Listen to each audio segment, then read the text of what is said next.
The mafia boss found his ex-wife begging on the street. What followed broke him.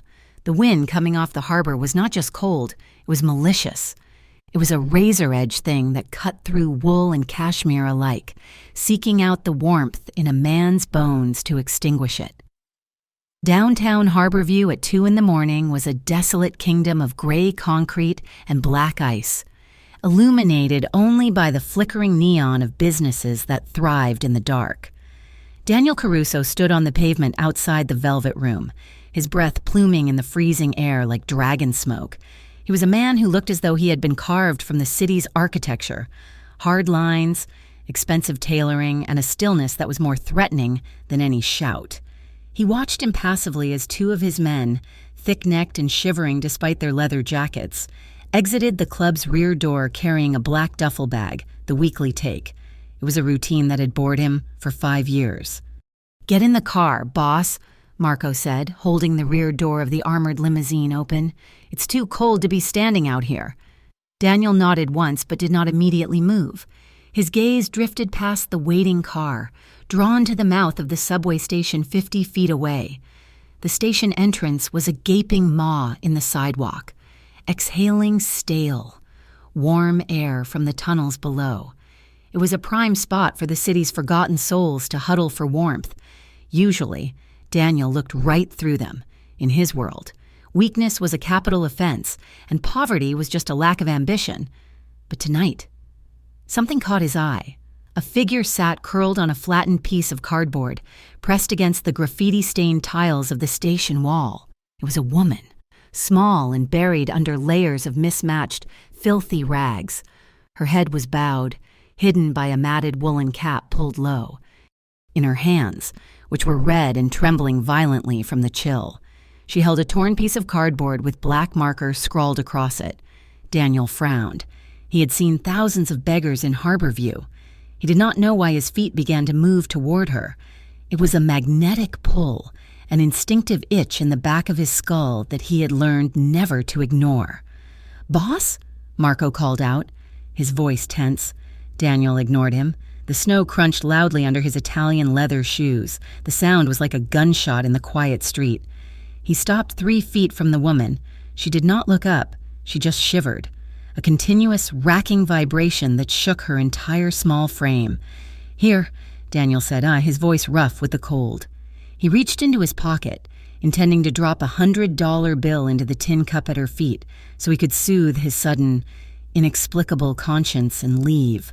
The woman flinched at the sound of his voice. She lifted her head slowly, as if the movement caused her physical pain. The street lamp above flickered, casting a sickly yellow light onto her face. Daniel froze. His hand halted halfway to his pocket. The world seemed to tilt on its axis.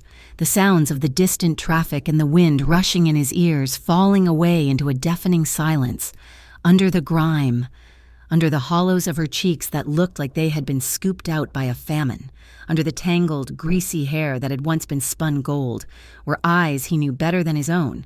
They were violet blue, the color of the harbor just before a storm. Elena. The name did not make it past his lips. It lodged in his throat, a jagged shard of glass. Elena blinked, her eyes unfocused and glassy with exhaustion. She looked at his shoes first, polished to a mirror shine, then up the sharp crease of his trousers, the heavy wool of his overcoat, and finally to his face.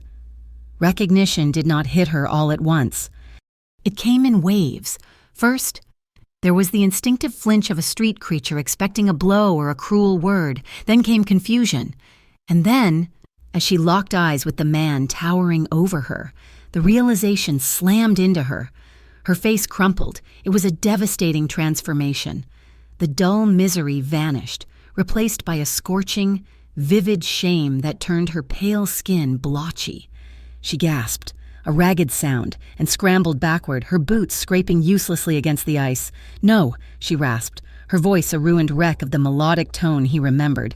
"No, not you." Daniel felt like he had been punched in the solar plexus. Seeing her was a shock. Seeing her like this was a violation of every memory he held sacred. This was Elena Ward, his Elena. The woman who had walked down the aisle toward him in white silk, looking like a queen who had deigned to marry a monster.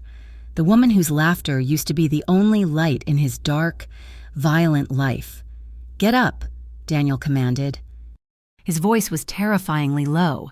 Elena shook her head frantically, pulling her knees to her chest, trying to hide her face in her arms. She looked like a child trying to make herself invisible. "I am fine," she mumbled into her knees. "I do not need anything. Go away. Please just go away." She was begging him to leave, desperate to preserve the last shred of dignity she possessed. Daniel did not listen. He could not. His body was reacting on pure instinct, bypassing the logic that told him they were divorced, that she hated him, that she had left him to escape exactly this kind of overpowering control. He tore off his heavy charcoal overcoat. The freezing wind bit through his suit jacket instantly, but he did not feel it. He dropped to one knee on the filthy cardboard, ignoring the slush soaking into his trousers, and draped the coat over her trembling shoulders. Elena stiffened as the heavy wool settled around her. It was still warm from his body.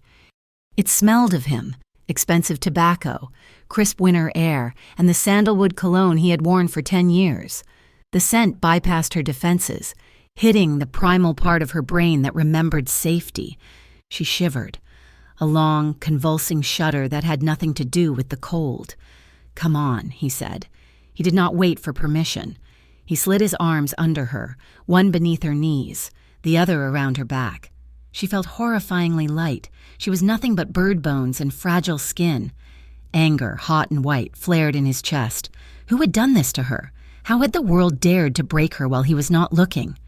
"Put me down," Elena croaked, pushing weakly against his chest. "Daniel, stop. People are watching. Let them watch," he snarled softly. He stood up, lifting her effortlessly. The intimacy was sudden and brutal. For the first time in 3 years, she was pressed against him.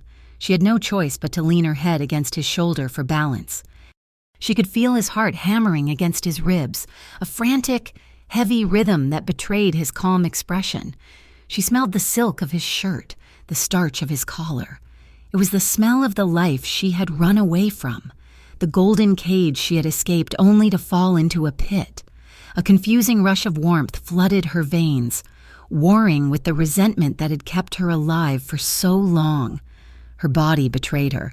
She melted slightly against him, seeking the heat, even as her mind screamed that this was a mistake. Daniel carried her to the car. Marco had already opened the door, his face a mask of professional indifference. Though his eyes widened slightly as he took in the bundle of rags in his boss's arms, Daniel deposited her gently onto the leather seat and climbed in beside her. "Drive," he ordered. "Home." The door slammed shut, sealing them in a vacuum of silence and warmth. The limousine pulled away from the curb, gliding smoothly over the potholes of the downtown streets. Inside, the air was thick enough to choke on. Elena huddled in the corner, clutching his coat around her like a shield. She refused to look at him. She stared at the partition separating them from the driver, her jaw set in a stubborn line that Daniel recognized with a painful pang of familiarity. He could not stop looking at her. The street lamplight passing rhythmically over her face revealed the details he had missed outside. Her lips were chapped and bleeding. There were dark, bruised-looking shadows under her eyes, speaking of months of sleepless vigilance. Her hands, gripping the lapels of his coat, were gray with grime and covered in small scratches, but under the dirt, she was still Elena. Beautiful, stubborn, infuriating Elena. "I am not going with you," she said, her voice stronger now that the initial shock was fading. "Drop me at the shelter on 5th Street. "No," Daniel said. The word was a wall. "I am serious. Daniel, I am not going to your house." "It is not a request," he replied, looking straight ahead. "You are freezing. You are malnourished. That shelter is a rat trap. You are coming to the penthouse." The car hit a patch of uneven pavement, lurching slightly. Elena, weak and off balance, toppled sideways. Daniel's hand shot out before she could hit the door handle. His fingers splayed over her waist, gripping her firmly through the layers of dirty clothes. The contact was electric. It seared through the wool and the grime. Elena gasped, her breath catching in her throat. For a split second, time suspended. She was back in their old kitchen, him grabbing her waist to pull her in for a kiss while she laughed. The memory was so vivid it hurt physically, like a phantom limb pain. Daniel felt her tense under his hand, rigid as a board. Then, for a half-second that felt like an eternity, she softened. Her body leaned into his grip, an unconscious surrender to his strength. Then reality snapped back. She jerked away from his hand, scrambling back into her corner. "Do not touch me," she whispered, though there was no real venom in it. "Only exhaustion. I am just keeping you upright," he said, his voice tight. He withdrew his hand, clenching it into a fist on his thigh to stop himself from reaching for her again. They rode the rest of the way in silence. When the car pulled into the underground garage of his high-rise building, Elena looked out the window with dread. This was the tower of glass and steel he had built after their divorce. It was a monument to his power, cold and imposing. Daniel escorted her to the private elevator. The ride up was excruciating. The mirrored walls reflected them back at each other, him in his impeccable suit, her in her filth. The contrast made Daniel's stomach turn. He felt like a criminal, though for once, he was trying to do the right thing. The elevator doors slid open directly into the penthouse. The space was vast, dimly lit by the city lights flooding in through floor-to-ceiling windows. It smelled of lemon polish and loneliness. The floors were marble, the furniture low and modern. It was beautiful and utterly devoid of life. "I have a guest room," Daniel said, gesturing toward a hallway. "It has an ensuite bathroom. You can lock the door." Elena stepped onto the marble, her dirty boots leaving faint prints.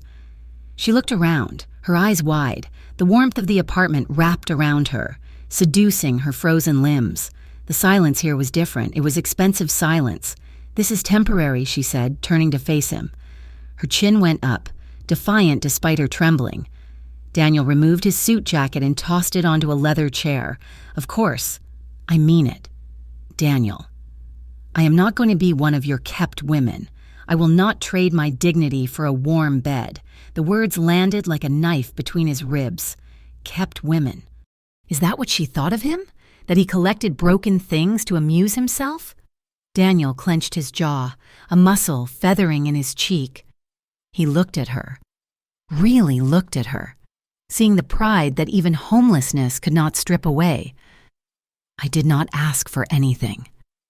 "Elena," he said quietly, his voice deadly serious, "and I do not want anything. Go take a shower."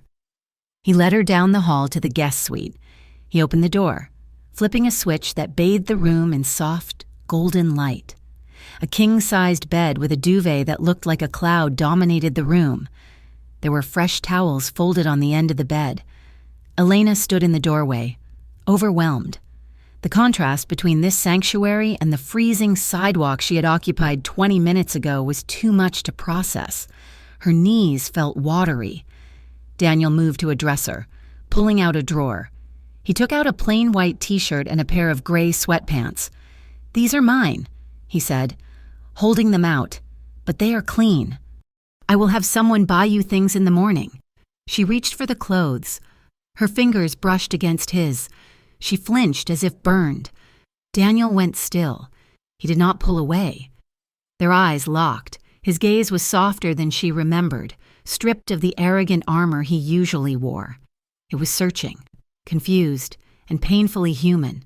Elena's eyes were glossy, swimming with tears she refused to shed. She looked at him, and for a moment the years of anger and betrayal hung suspended between them. The atmosphere in the room turned charged, the air growing heavy and static, like the sky before a summer storm. "Thank you," she whispered, the fight draining out of her. Daniel nodded once, abruptly. He dropped his hand. "I will be in the living room." He turned and walked out, closing the door softly behind him. 20 minutes later, he stood in the hallway, leaning his shoulder against the wall outside the guest room. He had loosened his tie and rolled up his sleeves, but he could not settle. He could hear the shower running. The sound of the water hitting the tiles was a white noise that did nothing to drown out his thoughts. He closed his eyes, his head tipping back against the drywall. Memories assaulted him. Elena singing in the shower in their first apartment. Elena stealing the hot water.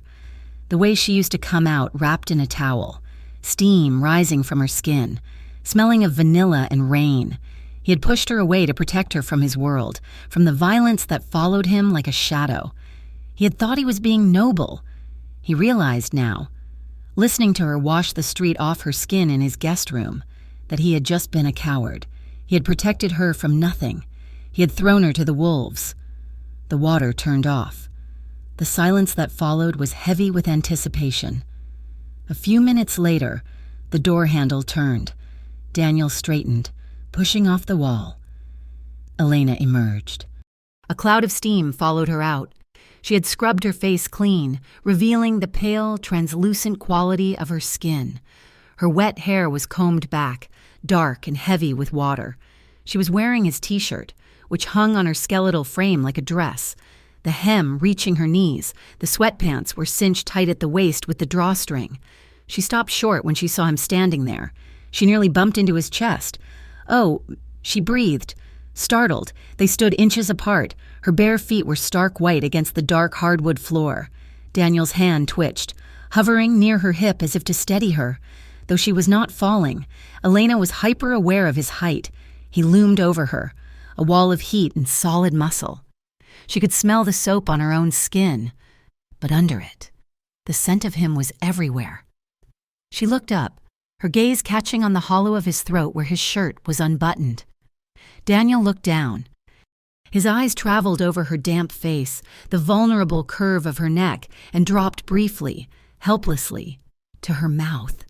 Her lips were pink from the heat of the water, no longer blue with cold. A hunger woke up in him, not just physical, but a desperate, aching need to pull her close and apologize until his voice gave out, to hold her until he was sure she was real. Elena saw the look in his eyes. Her breath hitched. Her heart did a traitorous flip in her chest. For a second, she wanted him to bridge the gap. She wanted to step into the circle of his arms and forget the last 3 years. But the memory of the divorce papers, of his cold voice telling her he did not love her anymore, rose up like a phantom. Daniel saw the shift in her eyes, the fear returning. He forced himself to look away. He took a distinct step back, putting a safe distance between them. "There is water on the nightstand," he said. His voice was rough, like gravel. "Get some sleep." He turned on his heel and walked away before he did something stupid, like fall on his knees and beg for her forgiveness. Inside the guest room, Elena climbed into the massive bed. The sheets were cool and smelled of lavender detergent. She pulled the duvet up to her chin, curling into a tight ball. She stared at the ceiling, tracing the shadows cast by the city lights. She replayed the moment on the street over and over, the look on his face when he recognized her. The humiliation burned, hot and fresh. She had wanted him to see her succeed. She had wanted him to regret losing her because she was thriving, not because she was a charity case he scraped off the sidewalk. But as her eyes grew heavy, another feeling crept in. It was the sensation of the heavy wool coat settling over her shoulders, the feeling of his hand on her waist in the car. It was safety. For the first time in months, she was not afraid of freezing or being attacked or starving. She hated that he was the one giving it to her. She hated that she needed it. And mostly, she hated that she felt safe. Across the hall, the master suite was dark. Daniel sat in a leather armchair facing the window, a tumbler of amber whiskey in his hand. The ice had long since melted, diluting the expensive liquor. He did not drink it. He just stared at the skyline of Harborview. The city he ostensibly ruled. He had money. He had soldiers. He had politicians in his pocket. He was the most powerful man in the city.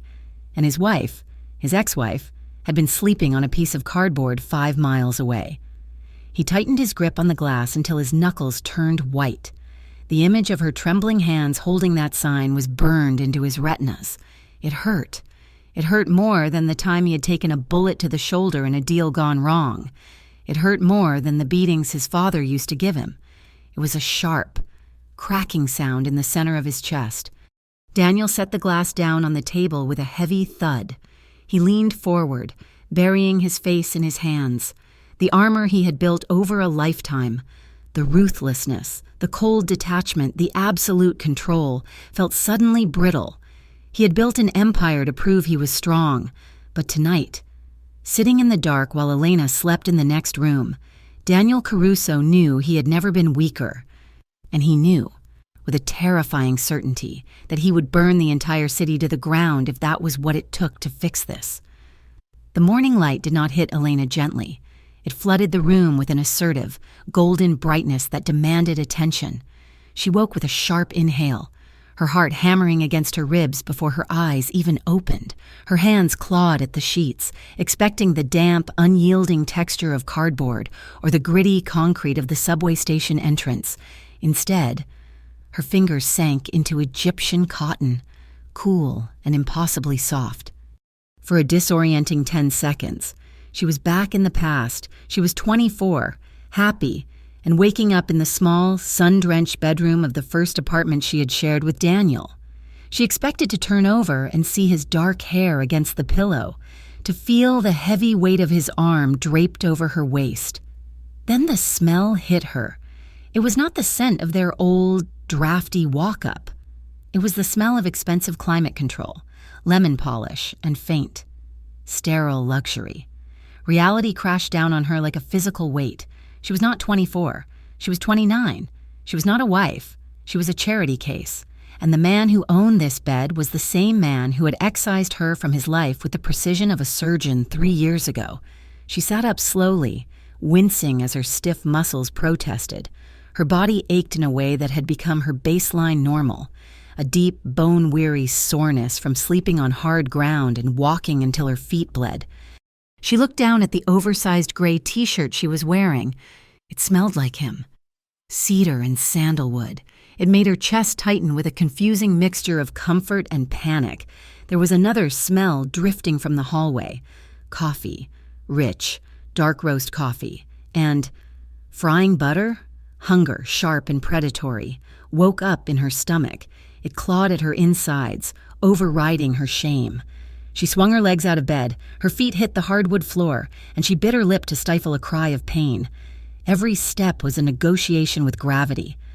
Elena made her way down the hallway, trailing her hand along the wall for balance. The penthouse was silent except for the faint hiss of a pan. When she reached the open concept kitchen, she stopped dead. Daniel Caruso was standing at the stove. The image was so domestic, so normal that her brain refused to reconcile it with the man she knew. The king of Harborview, the man who made city councilors sweat and rival gang leaders disappear, was flipping eggs. He had discarded his suit jacket and tie, his white dress shirt was unbuttoned at the collar, and the sleeves were rolled up to his elbows, revealing forearms corded with muscle and dusted with dark hair. He looked deceptively harmless, just a man making breakfast. But Elena knew better. She knew the violence those hands were capable of. She also knew how gentle they could be. He turned as if he sensed her presence. His face was unreadable, his dark eyes scanning her from head to toe in a split second. "There is coffee in the pot," he said.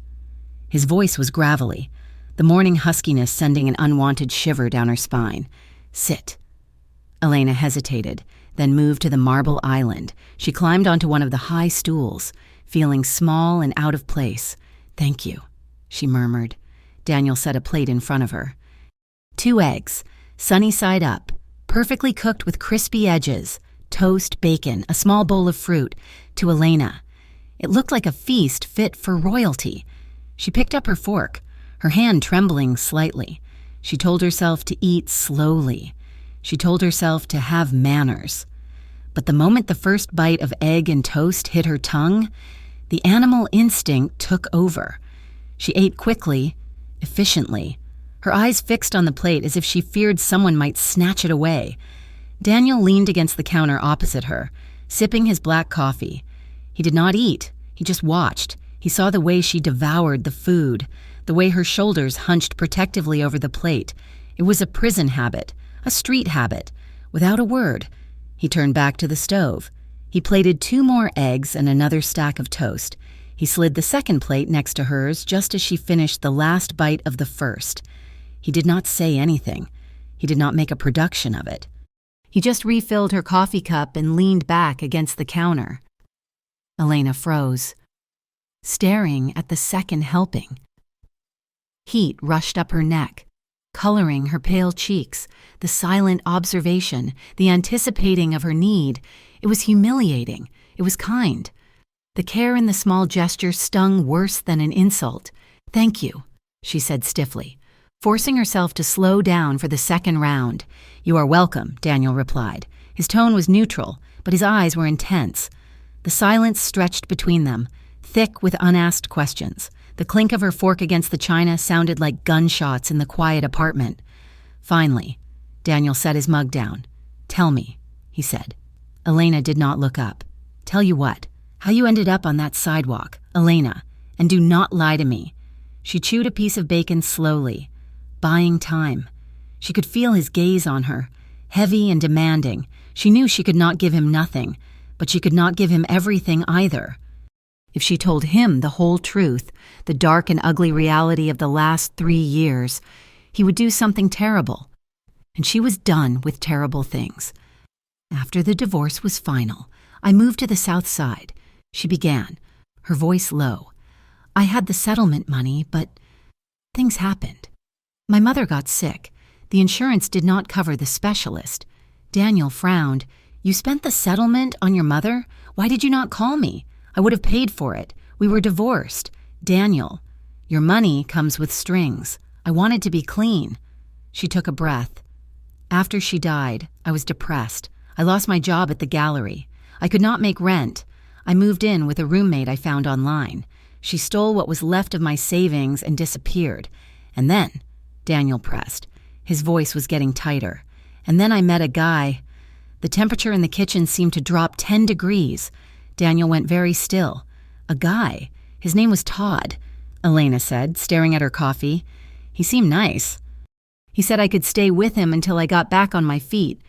She stopped. The memories threatened to choke her, the shouting, the flying glass, the way the lock clicked on the door when he decided she had not been grateful enough. "He was not nice?" Daniel asked. The question was soft, dangerous. "No," Elena whispered. He had a temper.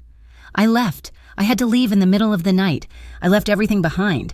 My clothes, my ID, my phone. I just ran." She glanced up and immediately wished she hadn't. Daniel's face was a mask of terrifying calm, but his eyes were burning. His hands were gripping the edge of the marble counter so hard his knuckles were white. "Did he hurt you?" Elena looked away, her eyes glazing over. "I fell behind on everything," she said, rushing the words to bypass his question. "No ID meant no job. No job meant no apartment. I slept in a car for a while. Then the car got towed. Then the street. It is a slippery slope. Daniel, you stumble once, and suddenly you are at the bottom." She omitted the nights she had been beaten for her spot on a grate. She omitted the hunger that made her hallucinate. She omitted the shame of digging through trash cans behind restaurants. Daniel looked at her, at the hollows in her cheeks, the fine tremors in her hands. Rage coiled in his chest, hot and venomous. It was not anger at her. It was a fury at the world that had chewed her up and spit her out, and beneath the rage was a cavern of guilt so deep he felt like he was falling into it. He had promised to protect her, even when he pushed her away. He had told himself it was for her safety. He had failed. He had failed her completely. "I am done," Elena said abruptly. She pushed the plate away. She slid off the stool, intending to take her dishes to the sink. As her feet hit the floor, her weight shifted onto her heels. A sharp gasp escaped her lips. Her knees buckled. She grabbed the edge of the counter to stop herself from falling, squeezing her eyes shut as white-hot pain shot up her legs. "Elena?" Daniel was there in an instant. He was around the counter before she could take another breath, his hands gripping her elbows to steady her. "What is it?" "It is nothing," she gasped. "My feet, they are just sore. Sit down. I am fine. Daniel, I just need to—" "Sit down." He lifted her easily, depositing her back onto the stool. Before she could protest, he knelt in front of her. "What are you doing?" she demanded, panic rising in her voice. Daniel did not answer. He reached for her left foot. "Don't," she said, trying to pull away. "Daniel, please, they are ugly." He ignored her. His large, warm hand wrapped around her ankle, his grip firm but incredibly gentle. He lifted her foot and rested it on his thigh. Elena stopped breathing. Her heart was pounding so hard she thought he must be able to feel it vibrating through her leg. The intimacy of the position was overwhelming. She was sitting above him, her legs parting slightly, while the most powerful man in the city knelt on the kitchen floor at her feet.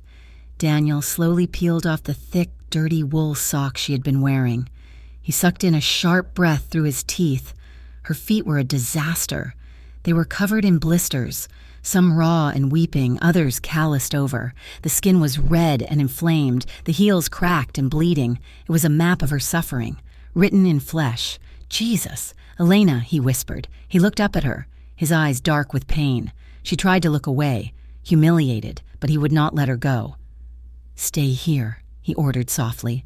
He got up and retrieved a first aid kit from a cabinet. He filled a bowl with warm water and grabbed a clean cloth. When he returned to his knees, his demeanor had shifted. He was no longer the ex-husband or the crime lord.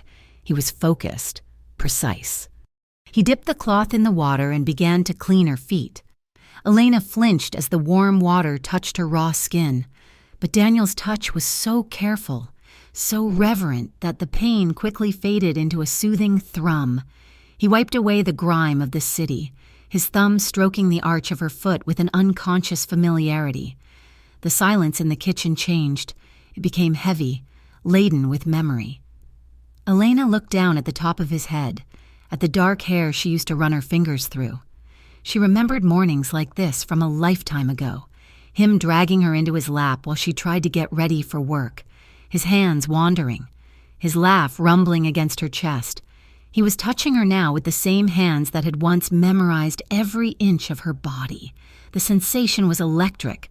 She could feel the heat of his palm seeping into her skin, traveling up her calf, settling heavy and hot in her belly. Daniel concentrated on wrapping a bandage around her heel. He was trying desperately not to look up, holding her foot in his hand, feeling the delicacy of her bones, was wrecking him. He remembered the way she used to curl her toes when she was happy. He remembered how her legs felt wrapped around his waist. He finished wrapping the left foot and moved to the right. His movements were hypnotic. Clean, dry, bandage. When he was done, he did not immediately let go. His hands lingered on her ankles, his thumbs tracing circles over the prominent bones. Elena's breath hitched. Daniel looked up. Their eyes met, and time seemed to stretch and warp. They were suspended in the morning light, bound by a history that neither of them could outrun. The closeness made Elena's chest ache with a physical pressure. She saw the conflict in his eyes, the desire warring with the guilt. For a moment, she thought he was going to lean forward and kiss her knees. She wanted him to... God help her. She wanted him to... Daniel swallowed hard, his Adam's apple bobbing. He felt the pull, magnetic and undeniable. He wanted to bury his face in her lap and breathe her in, but he had lost the right to that comfort years ago. He abruptly released her ankles and stood up, putting 3 feet of distance between them. "I will call a doctor to look at those later," he said, his voice tight and clipped, "and I will have Marco bring up some clothes." Elena blinked, reeling from the sudden loss of contact. She pulled her legs together, wrapping her arms around herself. "Okay. We need to discuss your situation," Daniel said, turning to pour himself more coffee. He needed something to do with his hands. "You can stay here. There is plenty of room. I will arrange a doctor, a new wardrobe. When you are healed, I have a few legitimate businesses, a real estate firm, a shipping logistics company. I can arrange a job for you, something quiet, safe." Elena stiffened. The word grated on her nerves. "Arrange. I do not need you to arrange my life." "Daniel," she said, her voice sharpening. "You obviously do," he countered, turning to face her. "Look at you. Elena, you are barely standing. I am not a piece on your chessboard," she snapped. I am not one of your soldiers you can just move around to fix a problem. I am trying to help you. I did not ask for your help. I was doing fine." "Fine?" Daniel's voice rose, cracking like a whip. "You were begging in a subway station. You call that fine? I was free," she shouted back, sliding off the stool. She ignored the pain in her feet, adrenaline fueling her. "I did not have to wonder if my husband was coming home with blood on his shirt. I did not have to worry about car bombs or police raids. I did that to protect you," Daniel roared. He took a step toward her. "I built this empire to make sure no one could ever touch us. You chose the empire over us," Elena yelled, pointing a finger at him. "You pushed me out because you loved the power more than you loved me. You locked me out of your heart long before you locked me out of the house. That is a lie," Daniel snarled. He closed the distance between them. "I did what I had to do. You are the one who walked away. You did not fight for us. You just left. You disappeared without giving me a chance to fix anything. I could not fix you. Daniel, you did not want to be fixed." She jabbed her finger into his chest, hard. Daniel reacted on instinct. His hand shot up and grabbed her wrist, stopping her mid-strike. The motion jerked them together. They were suddenly nose to nose, breathing the same charged air. Elena's chest rose and fell rapidly, her breasts brushing against his shirt with every breath. Daniel's grip on her wrist was firm, but not painful. It was a tether. The air between them hummed with a volatile energy. It was fury. Yes, but beneath the fury was a desire so potent it tasted like copper in their mouths. Daniel looked down at her wild, violet eyes. He could feel her pulse fluttering frantically under his fingers. His gaze flicked down to her lips, parted, trembling, and then back up. He wanted to crush her mouth against his. He wanted to fight her and then take her on this kitchen island until they both forgot their names. The urge was a roar in his blood. Elena stared up at him, her defiance wavering. She felt the heat radiating off him. She saw the hunger in his eyes, for a heartbeat. She wondered if he would kiss her. For a heartbeat. She leaned in, just a fraction of an inch. The silence was deafening. Then Daniel squeezed his eyes shut for a second. His jaw clenched. He released her wrist as if it burned him and took a large step back. "I am not going to fight you today," he murmured. His voice was rough, strained with visible self-control. "Not today." He turned his back on her, gripping the edge of the counter, his head hanging low. Elena stood there, shaking, her wrist still tingling where he had held her. The restraint in the room burned them both, leaving a scorch mark on the air. Late that afternoon, the atmosphere in the penthouse shifted from domestic tension to professional danger. Daniel sat in his study, a room of dark mahogany and leather. Marco stood in front of the desk, looking unhappy. "Boss." "We have a problem," Marco said. Daniel did not look up from the file he was reading. "What is it?" "It is the girl. Mrs. Caruso. Elena." Daniel looked up then. "What about her? Bringing her here?" People noticed. Marco slid a glossy photograph across the desk. Daniel picked it up. It was a blurry, grainy shot taken from a long lens. It showed the entrance to his building. It showed Daniel carrying a bundled figure out of the limousine. You could not see Elena's face clearly, but you could see Daniel's protective posture. You could see that the great Daniel Caruso was holding someone like she was precious. "This was in my inbox 10 minutes ago," Marco said grimly. "Unknown sender, but we know who it is.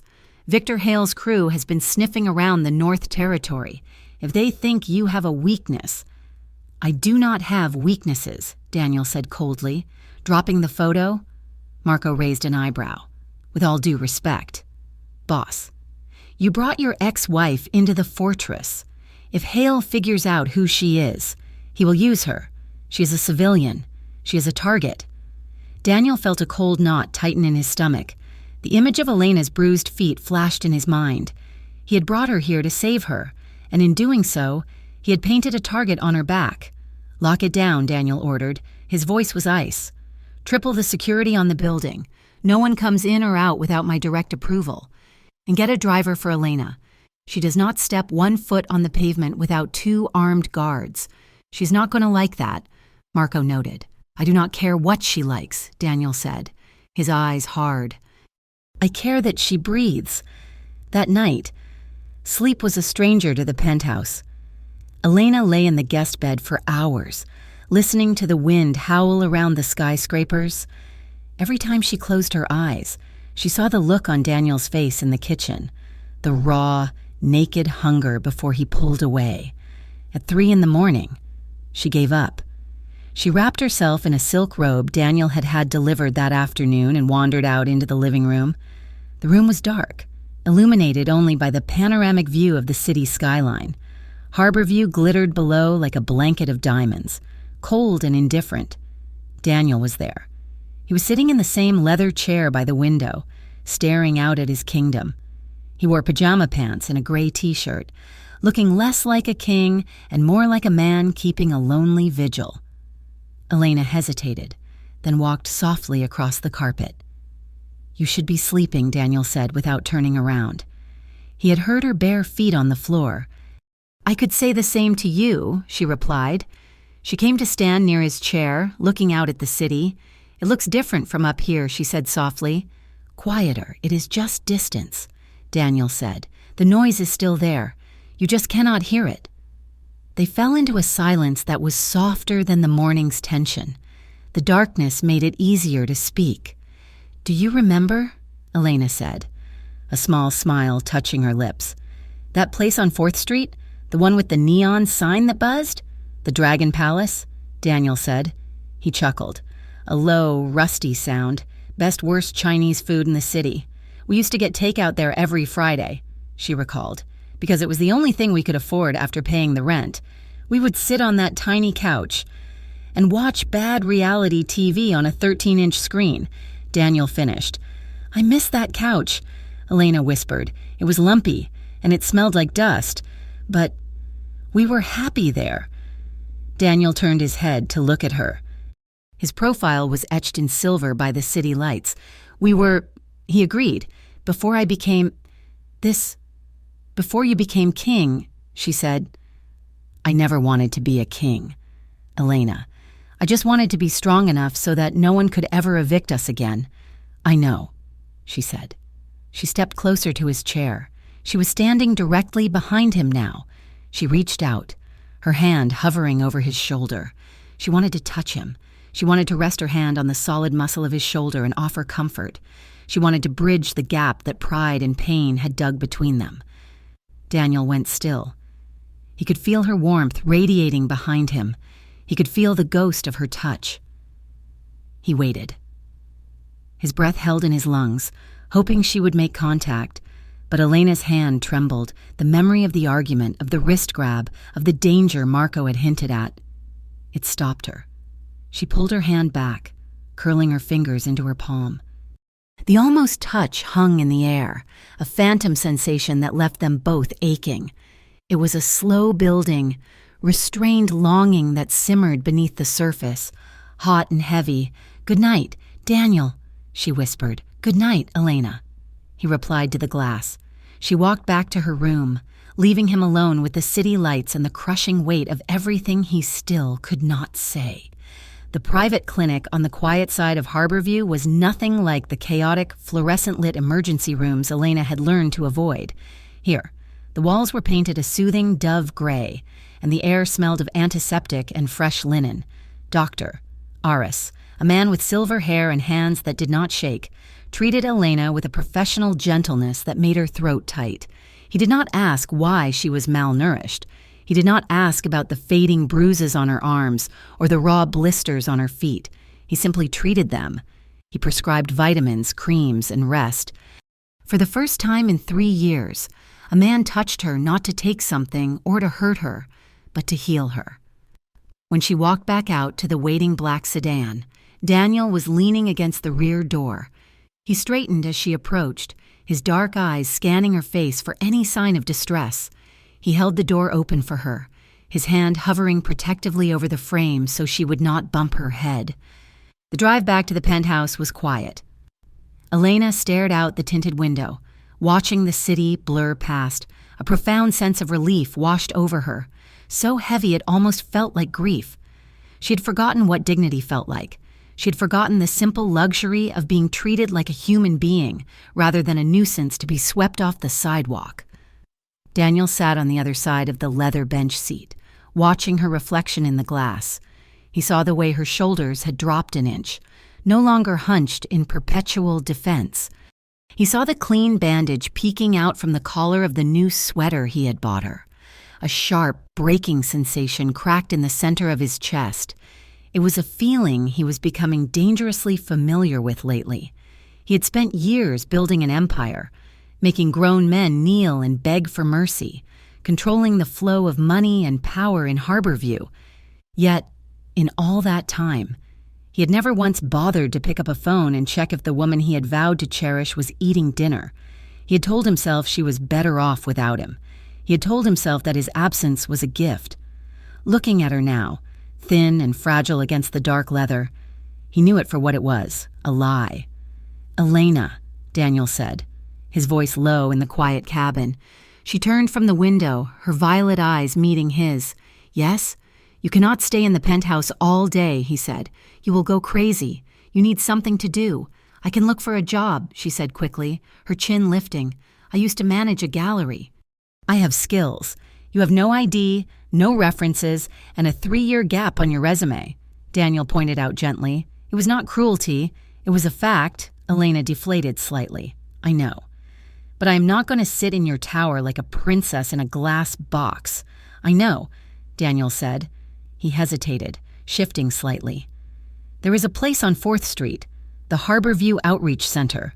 Do you know it?" Elena nodded slowly. "I have eaten there, once or twice. When the soup kitchens were full, I fund it," Daniel said. Elena stared at him. "You? Through a shell company." He clarified. "It is legitimate. Clean money. They need someone to help coordinate donations and manage the intake files.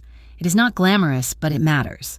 The director, Mrs. Higgins, is expecting a call from me." Elena looked at him, searching for the catch. She was waiting for the other shoe to drop, for him to tell her that she would have to run numbers for his loan sharks or hide packages in the basement. "I do not want to be part of your business. Daniel," she said firmly, "I meant what I said. I will not be an accessory. It is not my business, Elena. It is just a community center. You help people who are where you were a week ago. That is it." She studied his face. The hard lines around his mouth were softer today.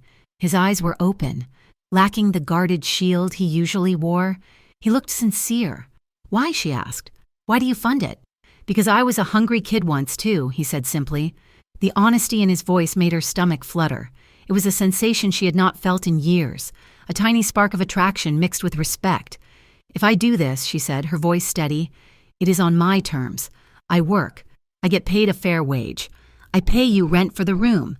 Daniel opened his mouth to argue about the rent, saw the set of her jaw, and closed it. Deal. 2 weeks later, the Harborview Outreach Center had become Elena's sanctuary. It was chaotic, loud, and smelled of industrial cleaner and vegetable soup. But it was real. Elena threw herself into the work.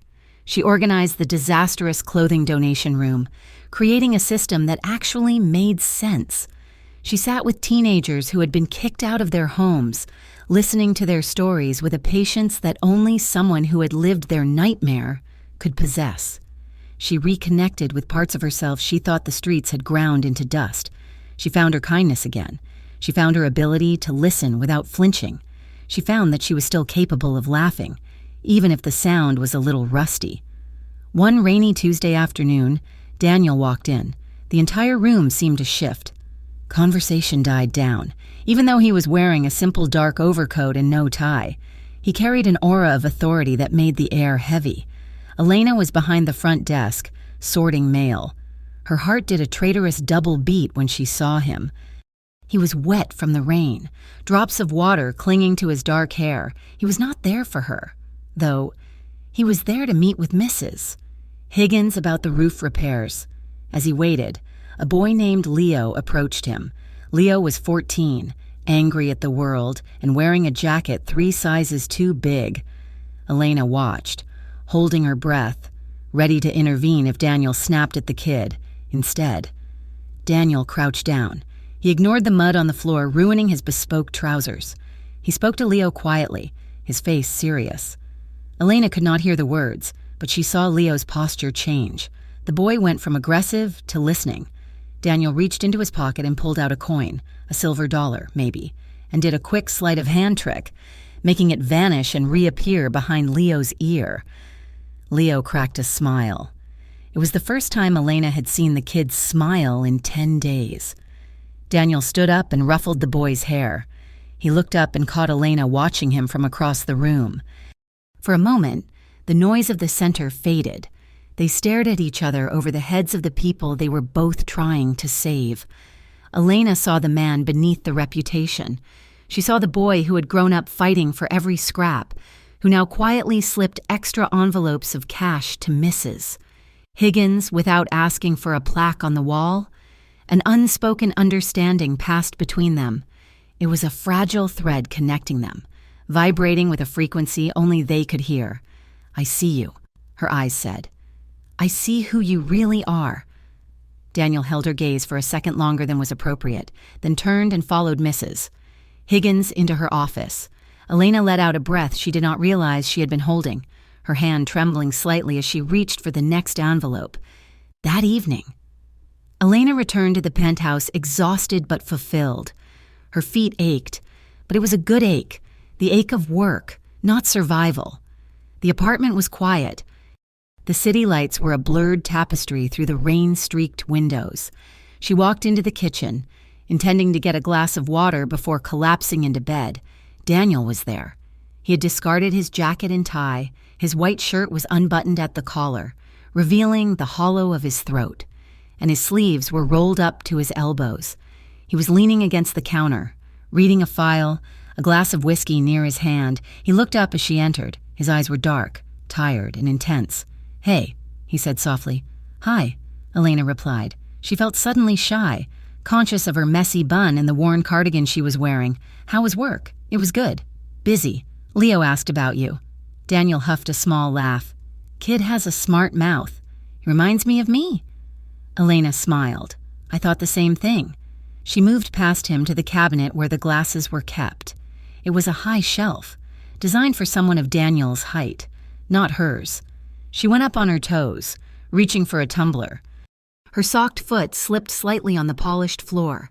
She gasped, flailing for balance. Daniel moved faster than thought. He stepped in behind her.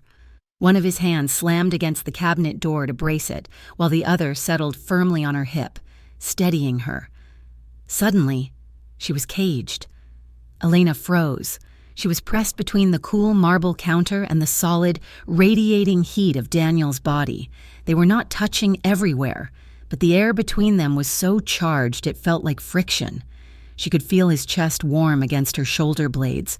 She could feel the hard muscle of his thigh brushing the back of hers. Daniel did not step back. He stood there, his hand gripping her hip, his thumb pressing into the soft curve of her waist through the wool of her sweater. He could smell her. Rain, paper, and the vanilla scent of her shampoo. It was intoxicating. Elena's breath caught in her throat. She could hear his breathing, slow and heavy, right near her ear. A wave of heat flooded through her, starting at her toes and rushing up to flush her cheeks. Her fingers trembled around the glass she had managed to grab. Memories assaulted her. His hands on her in the dark, the way he used to hold her while she cooked, the feeling of being completely, utterly surrounded by him. Daniel struggled for control. Every instinct he had was screaming at him to close the gap, to press himself against her and bury his face in her neck. He felt the way her body unconsciously leaned back, a fraction of an inch, seeking his warmth. The moment stretched, elastic and dangerous. "Turn around," he whispered. The words were not a command, they were a plea. Elena turned slowly within the circle of his arms. She looked up. Their noses were inches apart. Daniel's eyes were black pools of history and unspoken apologies. He looked at her as if she were the only source of light in a dark world. He looked at her with a hunger that terrified and thrilled her. "Elena," he murmured. His voice was low, rough with a gravelly texture that vibrated in her chest. Elena felt her resolve slipping. The walls she had built, the anger, the resentment, the fear, were crumbling under the weight of his proximity. For the first time since the divorce, she let herself look at him not as the crime boss who had broken her heart, but as the man she had never stopped wanting. Her gaze dropped to his mouth. That tiny movement was the spark that lit the fuse. Daniel made a low sound in his throat. He leaned in. He brushed his lips against hers. It was not a forceful kiss. It was tentative, trembling. It was a question. It tasted of whiskey and regret. It tasted of 3 years of longing compressed into a single touch. Elena did not pull away. She let out a soft sigh, her lips parting slightly. The kiss deepened. Daniel groaned, the sound vibrating against her mouth. His hand slid from her hip up her side, his palm warm and large, settling at the small of her back to anchor her against him. He pulled her closer, eliminating the space between them. Elena's hand came up, her fingers curling into the fabric of his white shirt, gripping him as if he were the only solid thing in a spinning world. Her other hand slid up his chest and tangled in the hair at the nape of his neck. The kiss turned urgent. Breaths mingled, hot and fast. Hearts pounded against each other in a frantic rhythm. It was not just about sex. It was about reclaiming something that had been lost. It was an outpouring of grief and love and desperation. Daniel kissed her like he was drowning and she was oxygen. Elena kissed him back with a fierce possessiveness she thought she had lost. When they finally broke apart, they were both gasping. Their foreheads rested against each other. Elena's eyes were closed, her hands still clutching his shirt. Daniel's hands were cupping her face, his thumbs stroking her cheekbones. They stood there in the silence of the kitchen, shaken by how natural it still felt, how right. Before either of them could speak, before Daniel could say the words that were trembling on his lips, the spell was shattered. Daniel's phone, sitting on the counter, began to vibrate violently. He ignored it for 3 seconds. Then it buzzed again, followed by the sharp ping of a priority text message. Daniel pulled back, a curse slipping from his lips. He looked at the screen. His face transformed instantly. The softness vanished, replaced by the cold, hard mask of the boss. "What is it?" Elena asked, her voice breathless, her skin cold where he had stopped touching her. "It is Marco," Daniel said grimly. He tapped the screen. "Victor Hale. He has been asking questions at the docks. He's asking about the woman I picked off the street." Elena felt a chill that had nothing to do with the temperature. "He knows? He suspects," Daniel corrected. "He does not know it is you. Yet..." He typed a quick reply, his jaw tight. "We need to go. Now, go where? I need to drop a package at the safe house on the east side. I cannot leave you here alone, not until the new security team arrives in an hour. You are coming with me." The drive was tense. The romantic haze of the kitchen had evaporated, replaced by the sharp, metallic taste of adrenaline. Elena sat in the passenger seat of the armored SUV, watching Daniel's knuckles turn white on the steering wheel.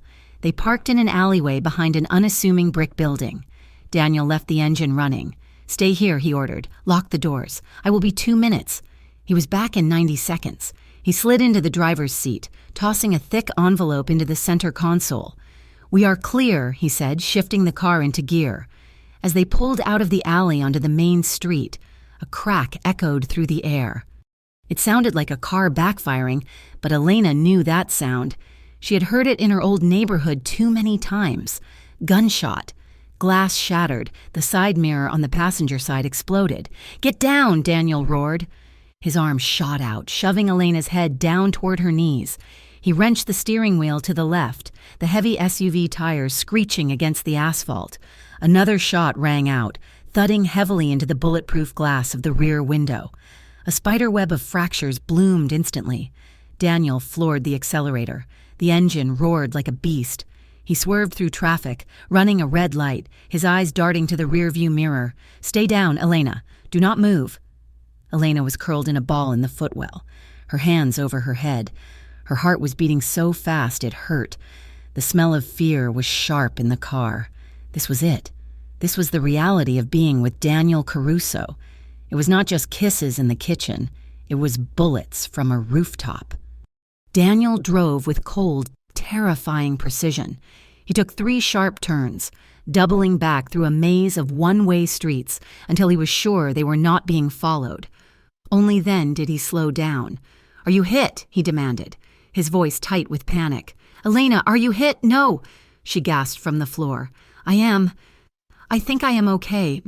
We are going home." The ride back to the penthouse was a blur of nausea and terror. When they finally pulled into the secure garage, Daniel practically carried her into the elevator. Inside the penthouse, the silence was deafening. Elena stood in the middle of the living room, her arms wrapped around herself. She started to shake. It began in her hands and spread to her shoulders, her knees, her teeth. She could hear the crack of the gunshot on a loop in her head. "Elena." Daniel was in front of her. He took her shaking hands in his. His grip was firm, grounding. "Look at me," he commanded softly. She looked up. Her eyes were wide, the pupils dilated with shock. "Breathe," he said. "In for 4, out for 4. Do it with me." He inhaled slowly, exaggerating the movement of his chest. Elena tried to mimic him. Her breath hitched, ragged and shallow. Again. Daniel said, "Slow.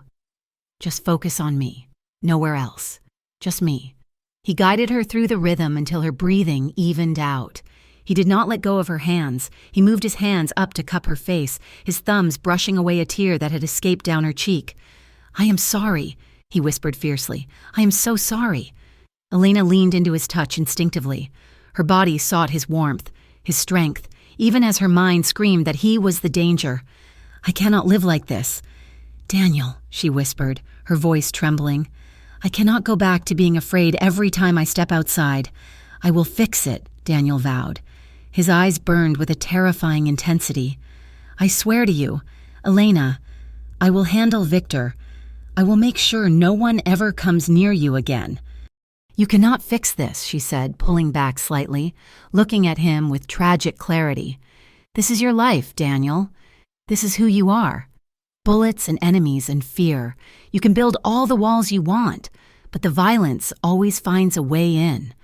I will burn the world down before I let them touch you," he said. "But what if the fire burns us too?" she asked.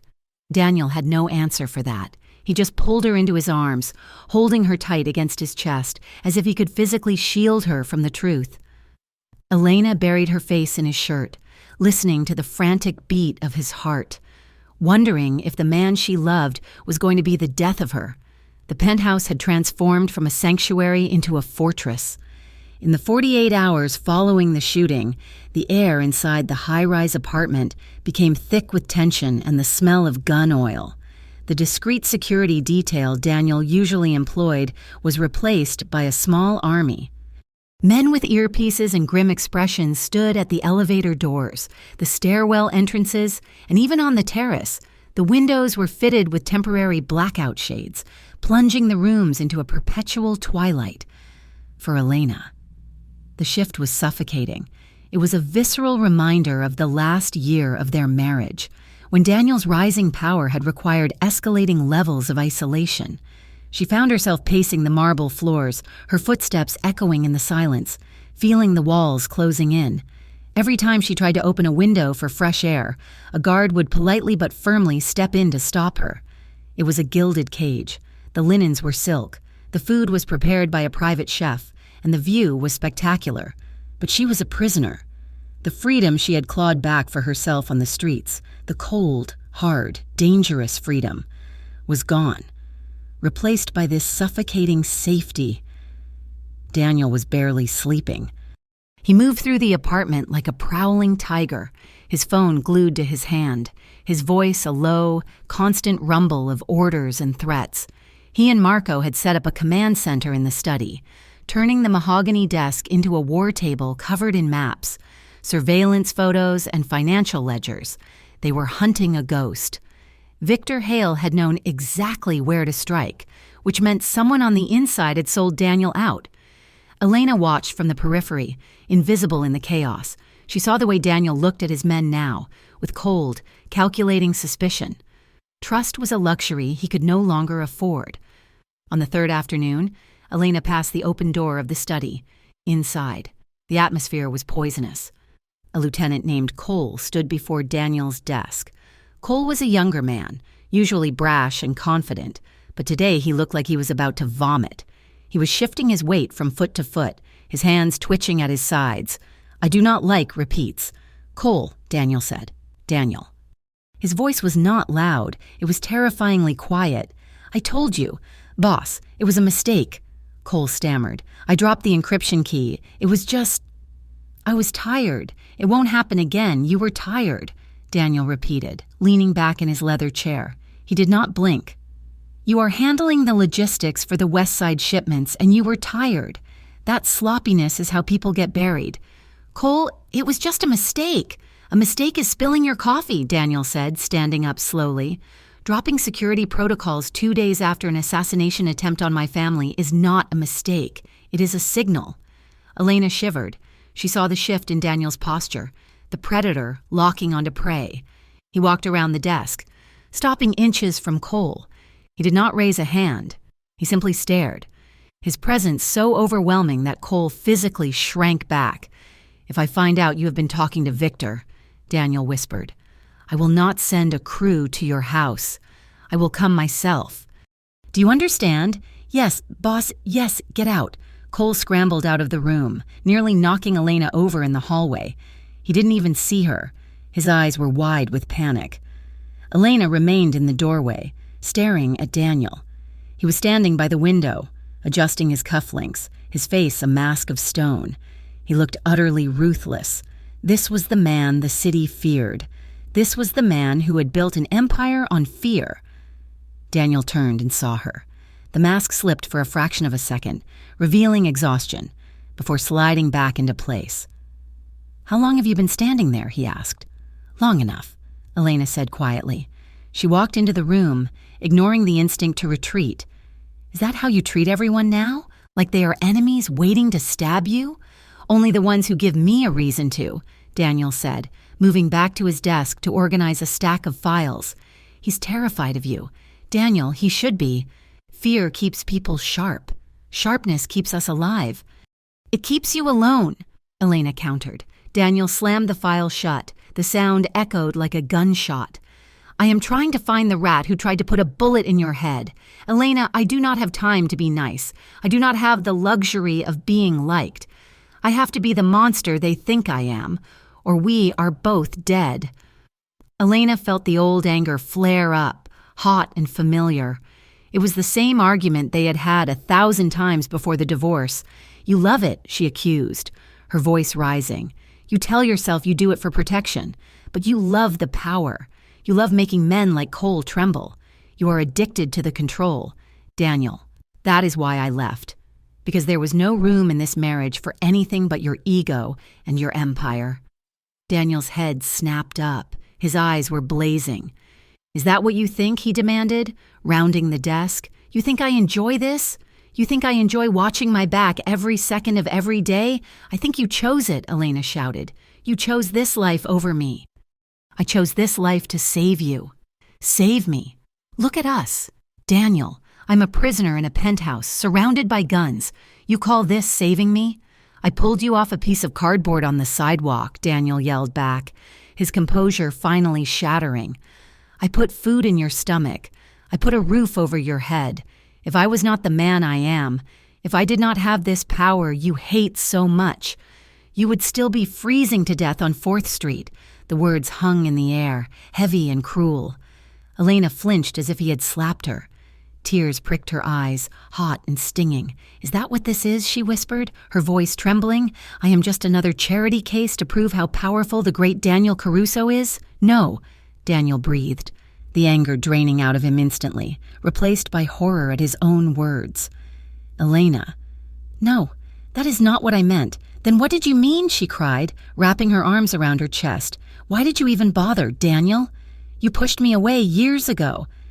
You made it clear I was nothing to you. Why drag me back just to remind me how broken I am? Because I never stopped looking." The confession tore out of his throat, raw and ragged. Elena froze. "What?" "I never stopped," Daniel said, his voice breaking. He ran a hand through his hair, turning away from her as if he could not bear to look at her while he said it. When you left, I told myself I did not care. I told myself it was better this way. I let you go because I thought if you were away from me, you would be safe. He gripped the back of his leather chair, his knuckles white, but every week for 3 years, I had Marco run a check, not a surveillance check. I did not want to track you, I checked the hospital admission logs. I checked the police arrest reports. I checked the morgue lists for Jane Does who matched your description. Elena put a hand over her mouth, a sob catching in her throat. Every Tuesday, Daniel continued, his voice dropping to a whisper. Every Tuesday morning, I sat at this desk and prayed your name was not on those lists. And when it wasn't, I told myself you were happy. I told myself you were living some beautiful, normal life with a man who didn't have to check his car for explosives. He turned back to face her. His eyes were wet. Seeing you on that street, seeing you like that, it killed me, Elena. It proved that everything I did, every sacrifice I made to keep you away, was for nothing. I didn't save you. I abandoned you. The silence that followed was absolute. Elena stared at him, her heart hammering against her ribs. She had spent 3 years building a narrative in her head that Daniel was cold, that he had moved on effortlessly, that she was just a chapter he had closed. Hearing the truth, that he had been haunting the morgue lists looking for her ghost, cracked something open inside her. It broke the dam of her denial. I didn't know, she whispered. I didn't want you to know, Daniel said heavily. He looked exhausted, as if the confession had taken the last of his strength. I need air. He walked past her, heading for the sliding glass doors that led to the balcony. Elena stood there for a long moment, listening to the hum of the hard drive on his desk. Then, slowly, she turned and followed him. The balcony was high enough that the noise of the city was just a distant, oceanic roar. The winter air was biting, but the sky was clear, dusting the sprawling metropolis below in a glittering coat of frost and electric light. Daniel was leaning against the railing, staring out at the horizon. He had left his jacket inside. The wind whipped his white shirt against his back. Elena stepped out, hugging herself against the chill. She walked to the railing, standing a few feet away from him. It is cold, she said softly. I deserve it. He replied without looking at her. Elena looked at his profile. The sharp jawline, the dark lashes, the tension that never seemed to leave his shoulders. I never stopped loving you, she said. Daniel went still. He did not turn, but his head bowed slightly, as if receiving a blow. I tried to, Elena continued, her voice gaining strength. When I left, I was so angry. I wanted to hate you. I wanted to scrub you out of my skin. But even when I was hungry, even when I was sleeping in a car, I would close my eyes and imagine I was back in our bed. I would imagine your arm around me. She let out a shaky breath. That is why your coldness hurts so much. Daniel. It felt like being slowly strangled. I thought you felt nothing. I felt everything, Daniel rasped. Too much. That is the problem. It has always been the problem. He turned to look at her then. He saw her shivering in the biting wind, without a word. He reached for a heavy wool blanket that was folded on one of the outdoor chairs. He stepped behind her and draped it over her shoulders. He meant to step away. He meant to retreat to his side of the railing, but his hands lingered on the wool. He was standing directly behind her, his chest inches from her back. The heat radiating from him was a physical force. Elena tensed for a second, then, with a sigh that was half surrender, she leaned back. She rested her weight against his chest. Daniel's arms came around her, crossing over her chest to pull the blanket tighter. He buried his face in the crook of her neck, inhaling the scent of her hair. I am sorry, he murmured against her skin. I'm so sorry for all of it. The warmth of his body, the steady, heavy beat of his heart against her back, and the quiet of the city below created a fragile, intimate bubble around them. For a moment, there were no hitmen, no traitors, no past failures, just the two of them, suspended above the world. Elena turned in his arms. The movement was slow, deliberate. She did not break the circle of his embrace. She just shifted until she was facing him, her hands coming up to rest on his chest. They were close enough that her breath fanned his lips, turning into white mist in the cold air. Daniel looked down at her. His eyes searched hers, looking for fear, looking for hesitation. He found only a sad, fierce longing that mirrored his own. He reached up, his fingers brushing a stray strand of hair away from her cheek. His touch was reverent. His fingertips trailed down her jawline, rough skin against soft, tracing the line of her throat. Elena closed her eyes, leaning into his hand. A shudder went through her, not from the cold, but from the sheer relief of being touched by him. "Daniel," she whispered. He did not wait for more. He lowered his head. Their mouths found each other almost naturally, guided by muscle memory and magnetic pull. The kiss was different from the one in the kitchen. That one had been desperate, an accident of adrenaline. This one was slow, it was deliberate. His lips moved against hers with a tenderness that broke her heart. He tasted of the cold night air and warm sorrow. Elena's lips parted, inviting him in, and the kiss deepened. Years of pain, of missing each other, of silent worry and loud arguments collided in that contact. Elena's hands slid up his chest, past the collar of his shirt, and buried themselves in his dark hair. She pulled him down, kneading him closer. Daniel groaned low in his throat. His arms tightened around her waist, lifting her slightly, pulling her flush against him. Their bodies moved together without thinking. Elena backed up until she was pressed against the glass door of the balcony, Daniel following her, caging her with his body. His lips traveled from her mouth to her jaw, then down to the sensitive pulse point of her neck. Elena gasped, her head falling back, exposing her throat to him. Every small touch heightened the tension. His thumb tracing the curve of her hip through the thick wool of the blanket, her fingers gripping his shoulders, digging into the muscle. The air between them hummed with a desperate need to feel alive, to affirm that they were here, together and breathing. Daniel kissed his way back to her mouth. This time, the kiss was heated, hungry. His tongue swept into her mouth, claiming her. The city below was forgotten. The danger was forgotten. There was only the friction of their bodies and the desperate, clawing need to be one again. Elena felt herself melting, dissolving into him. She wanted this. She wanted him to take her inside, to carry her to the bed and erase the last 3 years with his weight and his heat. But then a sound intruded. The distant wail of a police siren rose up from the streets below. It was a sharp, ugly reminder of reality. Elena stiffened. The sound pierced the fog of desire. It brought back the memory of the gunshot. It brought back the image of Cole's terrified face. It brought back the realization that Victor Hale was out there, hunting. She pulled back, breaking the kiss with a gasp. Daniel chased her lips for a second before he realized she had stopped. He pulled back, breathing hard, his pupils blown wide, his mouth swollen and red. "What?" he rasped, his voice thick with desire. "What is it?" "We can't," Elena whispered, her chest heaving. She pushed gently against his chest. "Daniel, look at us." "We are fine," he said, trying to pull her back. "We are here." "For how long?" Elena asked, her voice cracking. "Until the next shooter misses? Until Victor decides that the best way to get to you is to hurt me? I won't let that happen. You can't stop it."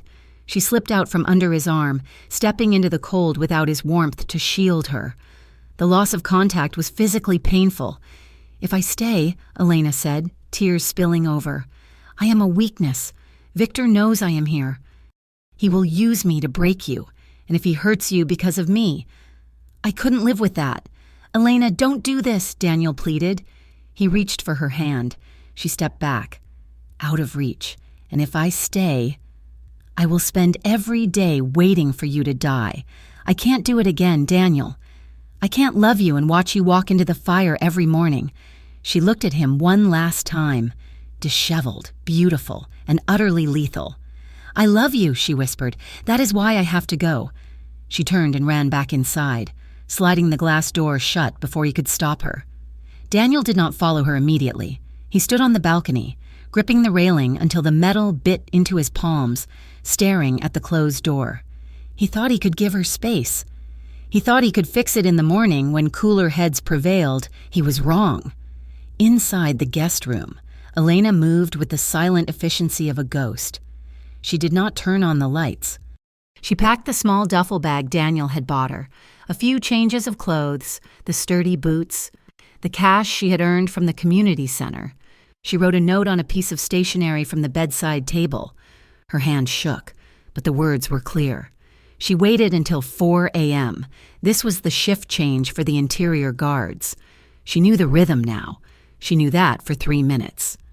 The service elevator corridor was unmonitored while the team swapped key cards.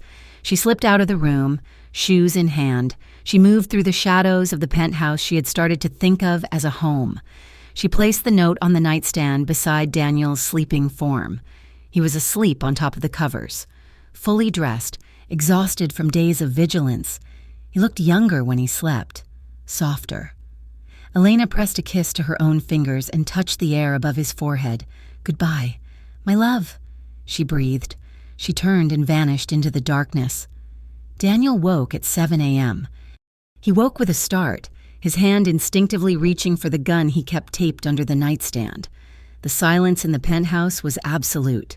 It was the wrong kind of silence. It was the silence of a tomb. "Elena?" he called out.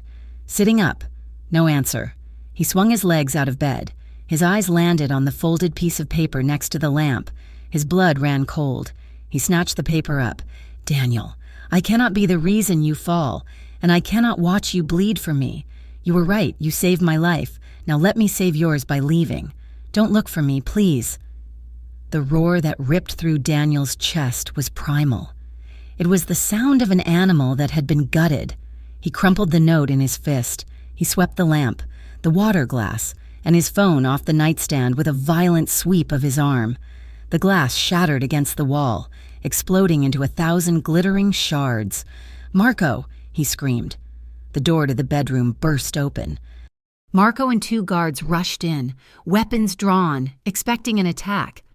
They found their boss standing in the wreckage of the room, his chest heaving, his eyes wild with a terrifying mixture of panic and rage.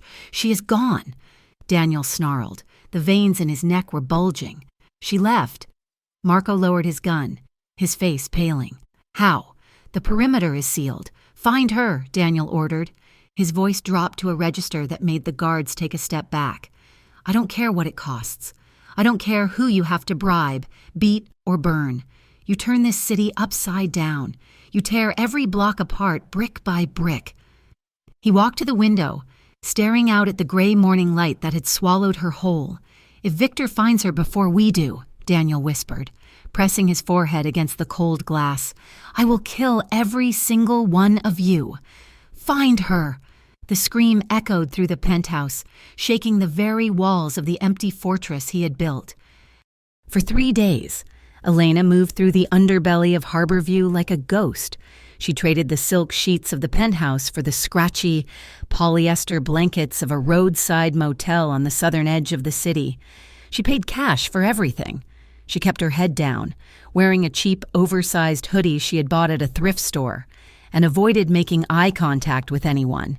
She thought she was being clever. She thought that by avoiding the places she used to frequent, the gallery district, the nice cafes, her old apartment building, she could slip through the cracks. She told herself she was protecting Daniel.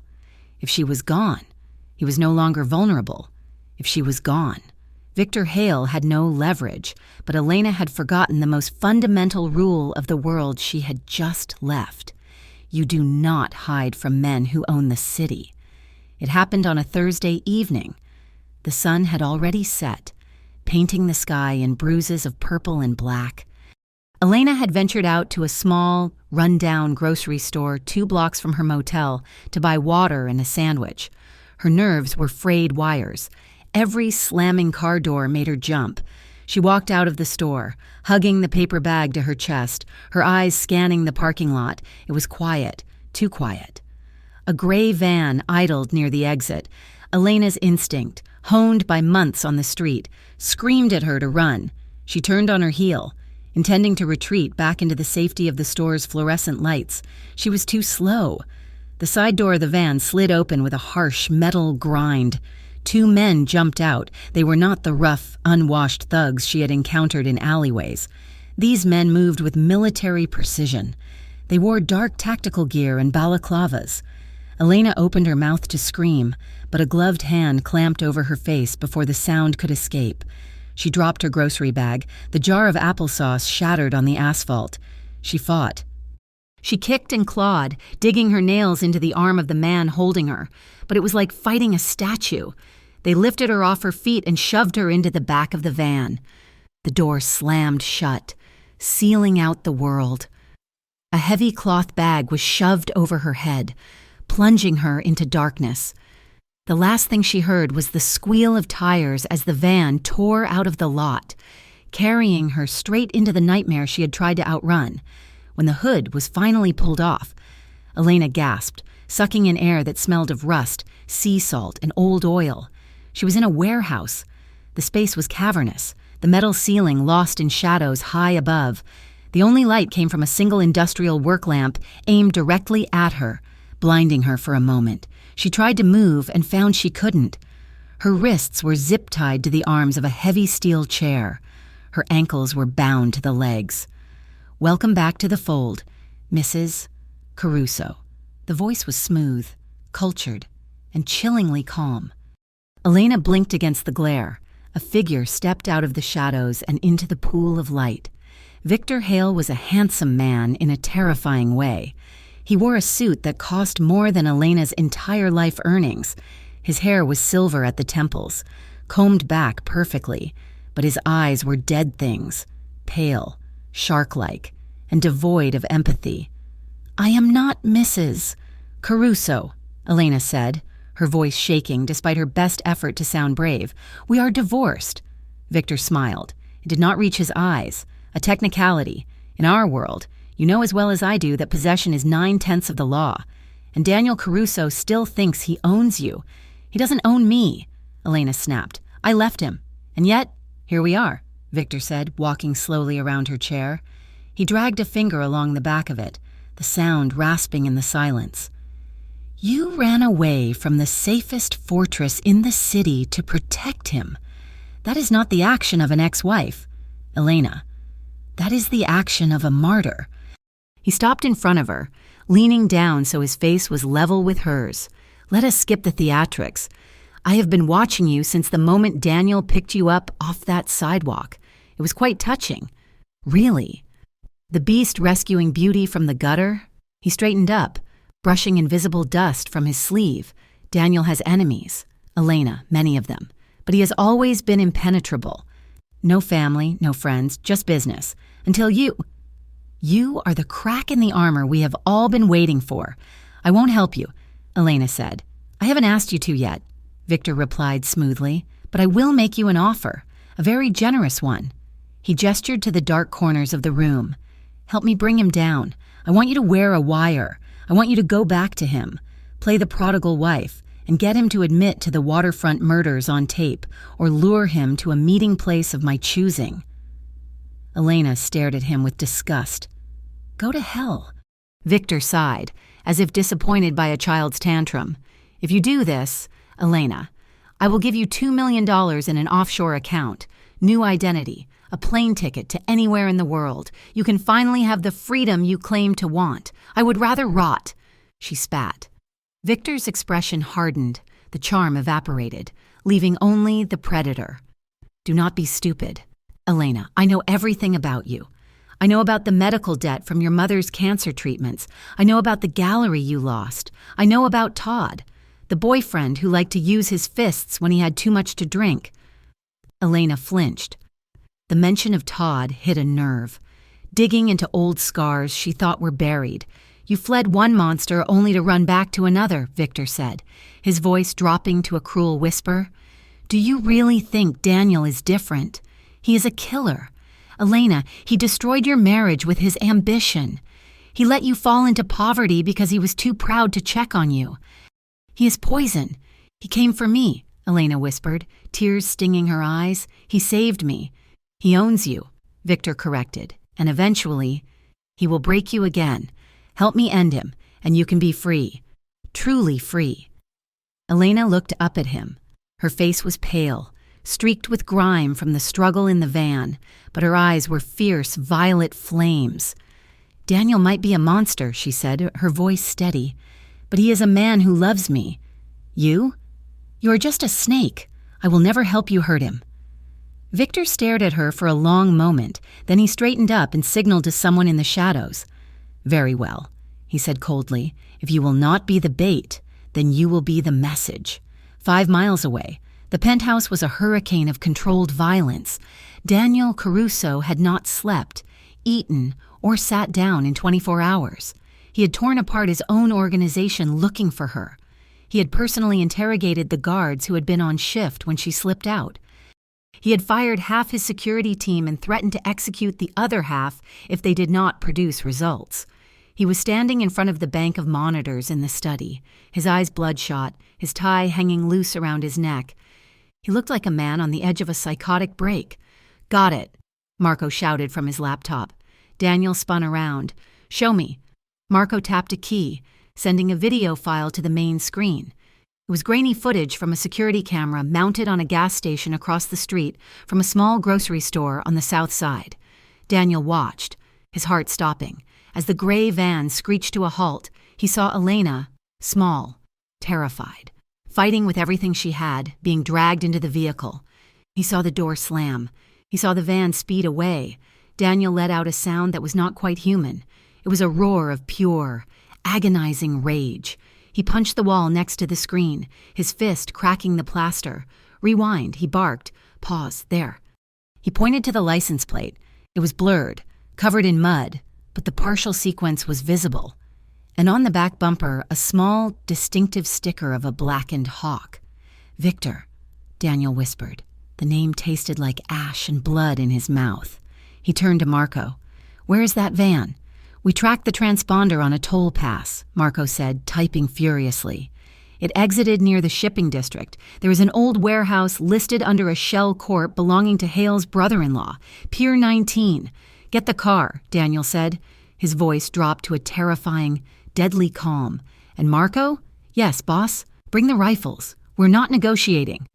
The drive to the docks was a blur of speed and silence. Daniel sat in the back of the armored SUV, staring straight ahead. His hands were clenched into fists on his knees, squeezing so hard his fingernails cut into his palms. For years, his men had seen him as the Ice King, unflappable, emotionless, a machine built for power.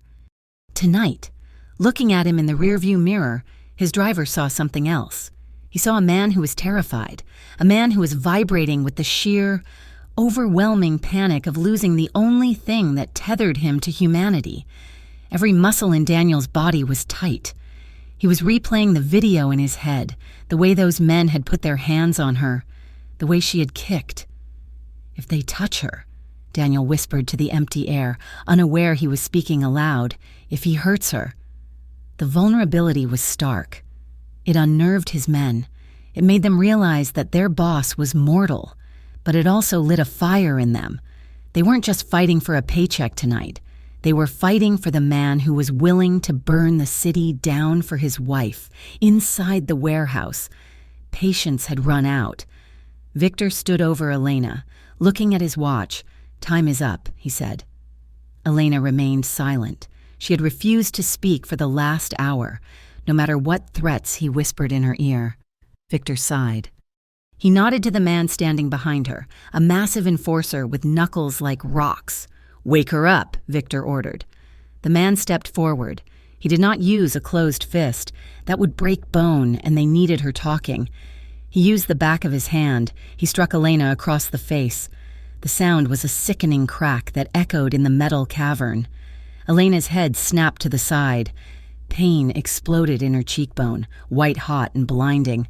The copper taste of blood filled her mouth instantly as her lips split against her teeth. She cried out, a small, involuntary sound, tears springing to her eyes from the shock. The chair rocked with the force of the blow, but the restraints held her fast. She hung her head, breathing raggedly, blood dripping from her chin onto her sweatshirt. "Will you call him now?" Victor asked, leaning in close. "Or do you want another?" Elena lifted her head slowly. Her cheek was already swelling, turning an angry red. Blood stained her teeth.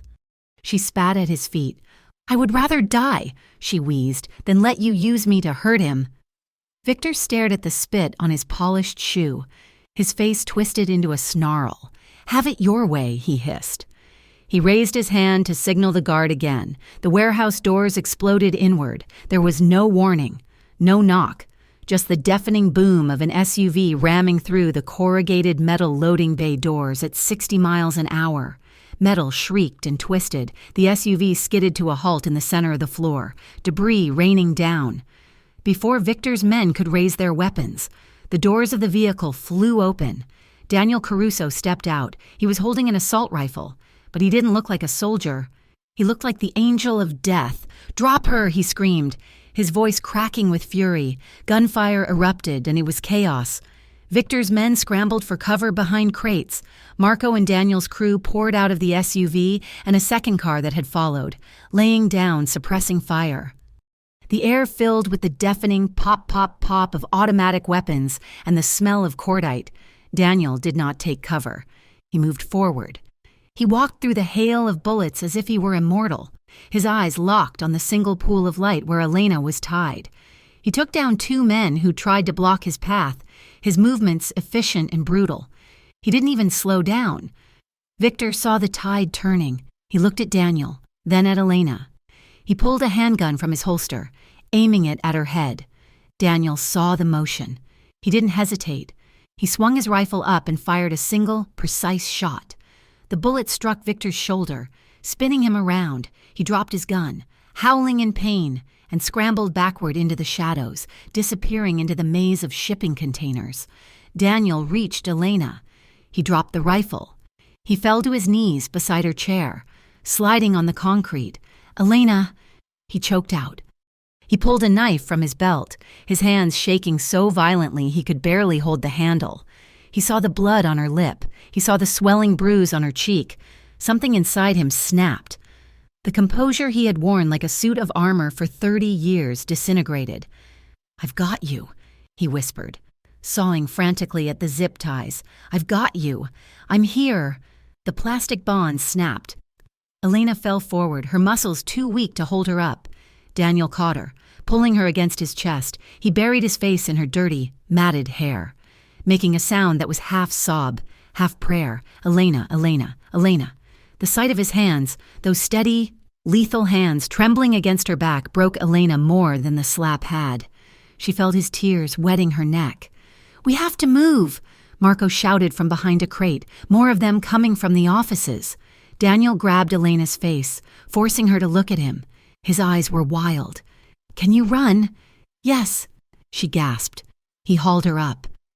Keeping his body between her and the gunfire, he dragged her toward a heavy steel door marked storage. They burst inside. Daniel slammed the door and threw the heavy deadbolt. He dragged a metal shelving unit in front of it, barricading them in. The room was small, dark, and smelled of dust. The sounds of the gunfight outside were muffled, but the danger was still pulsing in the air. Daniel slumped against the wall, pulling Elena down with him until they were crouching on the floor in the dark. He reached into his pocket and pulled out a small flashlight. Clicking it on, the beam hit her face. He winced. He reached out, his thumb brushing the cut on her lip with heartbreaking tenderness. "I did this," he whispered. His voice was hollow, filled with a guilt so heavy it threatened to crush him. "I brought this on you. You were right to leave. I am poison." Elena looked at him. She saw the blood on his shirt, not his, but the blood of the men he had killed to get to her. She saw the terror in his eyes that hadn't faded yet. She reached up and cupped his face in her hands. Her palms were dirty, her wrists bruised from the ties, but her touch was firm. "Look at me, Daniel." He shook his head, refusing to meet her gaze. "I should have let you go. I should have never brought you to the penthouse." "Daniel," she forced his head up. "I chose this," she said fiercely. He stared at her. "What?" "I left the penthouse because I was afraid for you. Not me. But when Victor offered me a deal..." When he told me I could have a new life if I betrayed you. I told him to go to hell." Daniel's eyes widened. You refused?" "I realized something in that chair," Elena said, her voice trembling but clear. "I would rather be tied up in a warehouse knowing I love you than free in a world where you don't exist. Elena. I tried to leave you, Daniel. Twice. It nearly destroyed me both times. I'm not doing it a third time." She leaned forward, pressing her forehead against his. They breathed in sync, ragged, desperate breaths that mingled in the small space. "I am sorry I pushed you away," Daniel whispered, his voice cracking. "I thought I was being strong, but seeing you on that street, seeing you in that chair, it was a punishment I deserved for my arrogance. I need you. I cannot breathe without you." "Then don't," Elena whispered. She closed the distance between them. Their lips met. It was not a gentle kiss. It was desperate. It was tearful. It was a collision of two people who had walked through hell to find each other again. It tasted of salt and iron. Daniel's arms wrapped around her, crushing her to him as if he were trying to merge their bodies into one. He needed to feel her heartbeat against his own to prove she was alive. Elena clung to him. Her hands gripped his shoulders, her fingers digging into the fabric of his jacket. She kissed him with a fierceness that matched his own, pouring every ounce of her fear and her love into the contact. The kiss grew heated, but not careless. It was a claiming. Daniel's hand cradled the back of her head, protecting her even now. His other hand pressed against her lower back, holding her steady. The dark storage room faded away. The warehouse, the guns, the blood, it all receded. For a few precious minutes, all that existed was the feel of his mouth on hers, the roughness of his stubble against her skin, and the warmth of his body pressed against hers. It was a promise. "I am here." It was an apology. "I will never leave you again." They teetered on the edge of something more, the adrenaline of survival turning into a different kind of fire. Daniel shifted, pulling her onto his lap, needing to be closer, needing to erase the distance Victor had put between them. Bam! A heavy thud against the steel door made them jump apart. Two loud gunshots echoed right outside the room. Reality came crashing back in. They broke the kiss, gasping for air, their foreheads still touching. Daniel's hand moved instantly to the gun tucked in his waistband. Elena gripped his arm, her eyes wide in the flashlight's beam. "We are not out of this yet," Daniel whispered, his thumb stroking her cheekbone. "No," Elena agreed, her voice shaky but resolved. She looked at the door, then back at him. "But we are together." Daniel looked at her, bruised, bleeding, and looking at him like he was her hero. He kissed her forehead, a hard, quick press of his lips. Together, he vowed. He clicked off the flashlight, plunging them back into the darkness as they waited for the war outside to end. Part 6. The warehouse was behind them, but the war was not. Daniel and Elena had escaped the ambush at the docks, their lungs burning with the smoke of gunfire and their clothes stained with the grime of the fight. Marco had gotten them out, weaving the battered SUV through a maze of shipping containers until they hit the open highway.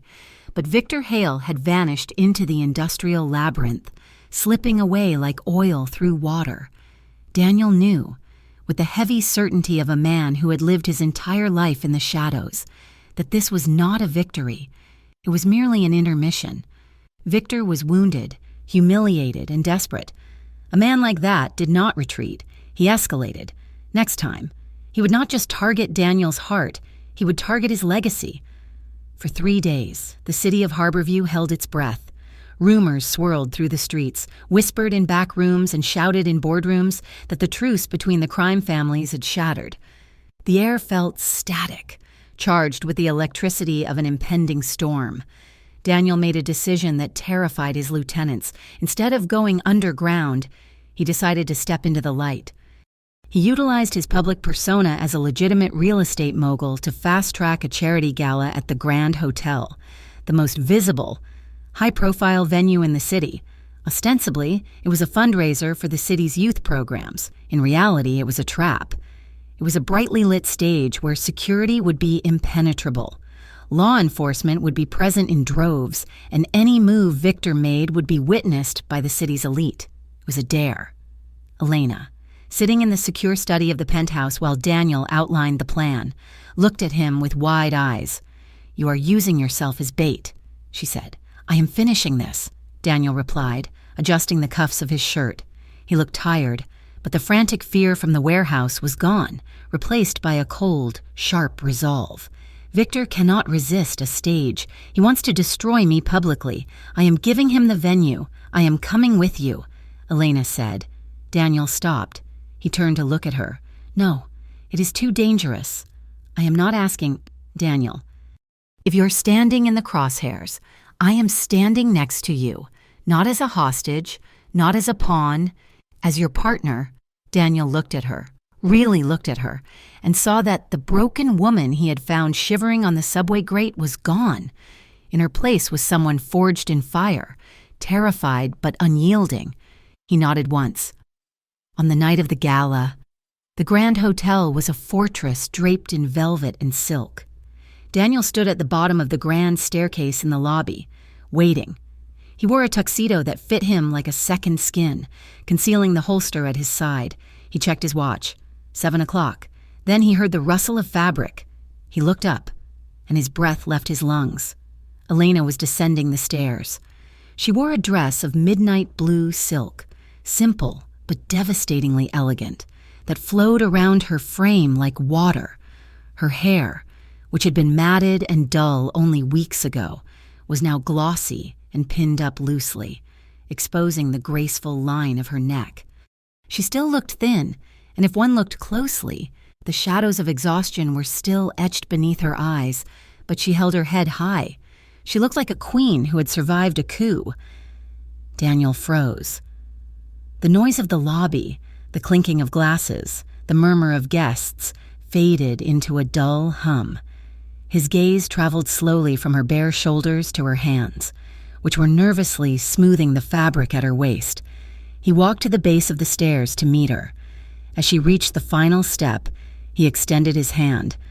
Elena placed her fingers in his palm. Her skin was warm. "You look..." Daniel started, but his voice failed him. He cleared his throat and tried again, his voice rough with emotion. "You look like every dream I never thought I would be allowed to have again." Color flooded Elena's cheeks, a flush of rose against the pale skin. A warm, dizzying rush of emotion swept through her, unsteadying her legs for a moment. She squeezed his hand. "And you look like trouble," she whispered, a ghost of a smile touching her lips. Before they entered the ballroom, Daniel steered her into a quiet side hallway, away from the prying eyes of the press and the guests. The heavy velvet curtains muffled the distant sound of the string quartet. Daniel turned her to face him. The air in the hallway was cool, but the space between them radiated heat. He lifted her hand to his lips, pressing a slow, deliberate kiss to her knuckles. "Are you ready?" he asked against her skin. "No," she admitted honestly. Her heart was hammering a frantic rhythm against her ribs. "But I am here." Daniel stepped closer. He placed his hand over her heart, feeling the rapid beat beneath his palm. He rested his forehead against hers. "I will not let anything happen to you tonight," he murmured. He tilted her chin up with his fingers. His dark eyes searched hers, looking for hesitation, looking for fear. He saw the fear, yes, but beneath it, he saw a stubborn, determined love that mirrored his own. He leaned in. The kiss was slow, deep, and reverent. It was not the desperate, oxygen-starved clash of the warehouse. It was a vow. The world narrowed down to the soft slide of lips, the gentle press of their bodies, and the sensation of his thumb stroking the hollow beneath her ear. "I love you," he whispered against her mouth. "I love you too," she breathed back. "Then?" Daniel straightened his tie, the mask of the untouchable businessman sliding back into place. "Let us go," he said. Inside the ballroom, the atmosphere was glittering and bright. Crystal chandeliers cast a golden glow over hundreds of guests, senators, judges, socialites. Champagne flowed, laughter rang out, but under the surface, the tension coiled tight enough to snap. Elena walked with her hand tucked into the crook of Daniel's arm. She felt the rigid tension in his muscles. She noticed things she would have missed before. The waiters who moved with military precision, the men in dark suits standing by every exit who gave Daniel imperceptible nods. It was a cage match disguised as a party. Midway through the mayor's speech, the lights flickered. It happened once, then twice. A low murmur rippled through the crowd. The music faltered. "Stay close," Daniel murmured, his hand tightening on Elena's arm. Suddenly, the service doors swung open. Men dressed as caterers dropped their trays. The crash of silver and china echoed like gunshots.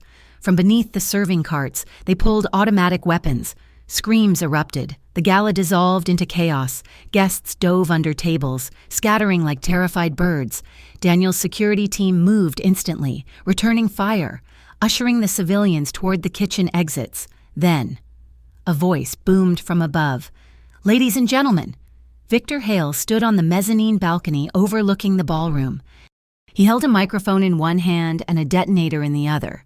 He looked manic, his face pale and sweating, his arm in a sling from where Daniel had shot him. "Welcome to the real Harbor View," Victor shouted, his voice echoing over the screams. The room froze.